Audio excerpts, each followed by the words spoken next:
أحب الوفاء بشتى الصور، أحب الوفي الأمين الأغر، فأهل الوفاء كلو.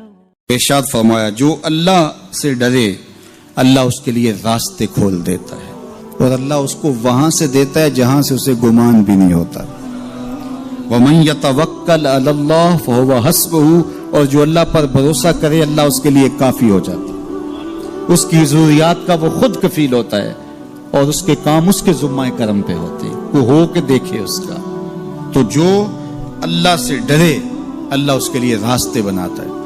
حضرت عوف بن مالک رضی اللہ تعالی عنہ الاشجعی حضور کی خدمت میں حاضر ہوئے اور عرض گزار ہوئے کہ میرا بیٹا سالم مشرکین کی قید میں ہے اور میں فاقوں کی حالت میں ہوں. تو فرمایا آل محمد کے پاس ایک سیر جو ہیں، بس اس کے علاوہ ہمارے پاس بھی کھانے کے لیے دنیاوی اسباب نہیں ہیں.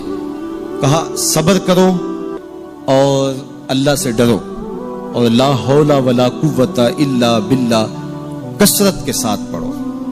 یہ ایسا وظیفہ ہے، ایک حدیث پاک میں آتا ہے کہ یہ 99 بیماریوں کا علاج ہے.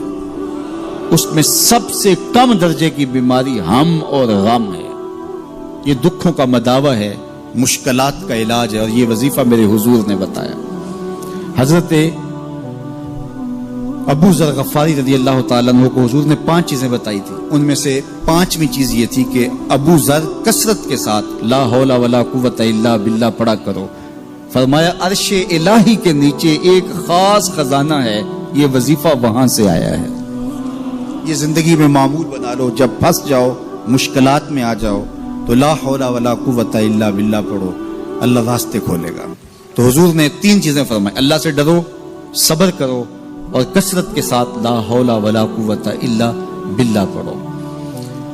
وہ فرماتے ہیں کہ میں یہ عمل شروع کیا، ابھی گھر میں بیٹھا ہی تھا کہ دروازے پہ دستک ہوئی تو میں اٹھا کہ دروازہ کھولوں دیکھوں کہ کون ہے.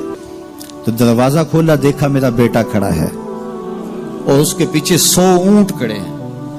تو میں نے کہا کہ تم اور یہ اونٹ؟ کہا مجھے موقع لگ گیا، میں ان کی قید سے بھاگ آیا اور آتے آتے ان کے 100 اونٹ بھی ہانک لایا ہوں. وَيَرْزُقْهُ مِنْ حَيْثُ لَا يَحْتَسِبُ، وہ تمہیں وہاں سے رزق دے گا جہاں سے تمہیں گمان بھی نہیں. اس کے ہو کے تو دیکھو. اللہ اکبر. اللہ کے ہو جاؤ تو پھر وہ تمہاری ضرورتوں کا کفیل ہو جائے گا. فرمایا حضرت عبداللہ ابن مسعود رضی اللہ تعالیٰ عنہ نے کہ کسی شخص کو فقر و فاقہ آ جائے تو وہ لوگوں کو بتائے کہ میں آج کل بڑے مشکل حالات میں ہوں، ہر وقت لوگوں کو بتاتا رہے تو اس کی مشکل بڑھے گی، اس کی مشکلیں آسان نہیں ہوں گی اس طرح. اور اگر وہ اپنی اس مشکل کو کسی سے شیئر نہ کرے بلکہ مصلی بچھا کے اپنے رب سے کہے کہ مالک فقر و فاقہ آ گیا ہے اور اس کا علاج تیرے پاس ہے، اس مرض کا مداوع تیرے پاس ہے. تو حضرت عبداللہ ابن مسعود فرماتے ہیں کہ رسول کریم نے فرمایا جلد یا بدیر اللہ اس کو مالا مال فرما دے.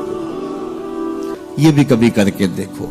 مشکل آ جائے، فاقہ آ جائے، مصیبت آ جائے، کسی سے نہ کہو، صرف اپنے رب سے کہو، پھر دیکھنا اس کی کرم نوازیوں کا می کیسے برستا ہے. فرمایا اللہ پر بھروسہ کرنے کا جو حق ہے اگر وہ تم ادا کر دو وہ تمہیں ایسے رزق عطا کرے جیسے پرندوں کو عطا کرتے. ہم تو دکان پہ جانا ہوتا ہے، فیکٹری میں جانا ہوتا ہے، ہم اپنے کاروبار پہ جانا ہوتا ہے، نوکری پہ جانا ہوتا ہے، مزدوری پہ جانا ہوتا ہے، ہمیں پتہ ہے کہاں آج صبح جانا ہے. لیکن پرندوں کو کوئی پتہ نہیں ہوتا کہاں جانا ہے. راس المال بھی نہیں ہوتا لیکن صبح نکلتے ہیں، شام کو کبھی بھی خالی پیٹ نہیں آئے. بن توکل پنچھی اڑ دے، خرچ نہ پلے زیرا ہو. گھر سے خالی پیٹ نکلتے ہیں، جب واپس آتے ہیں تو پیٹ بھرے ہوئے ہوتے ہیں، اور پھر جو ان کی ضرورت ہوتی ہے اللہ وہ ساری ضرورتیں پوری کرتا ہے، جو ضرورت ان کی ہوتی ہے. یہ شیر کتنا گوشت کھاتا ہے اللہ روز اسے دیتا ہے.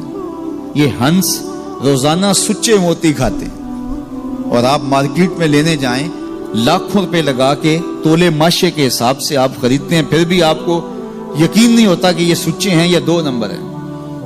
اور ہنس دنیا پہ کروڑوں جانور پائے جاتے ہیں، روز کھاتے ہیں، صبح بھی شام بھی دوپہر بھی پیٹ بھر کے کھاتے ہیں، اللہ روز انہیں عطا کر۔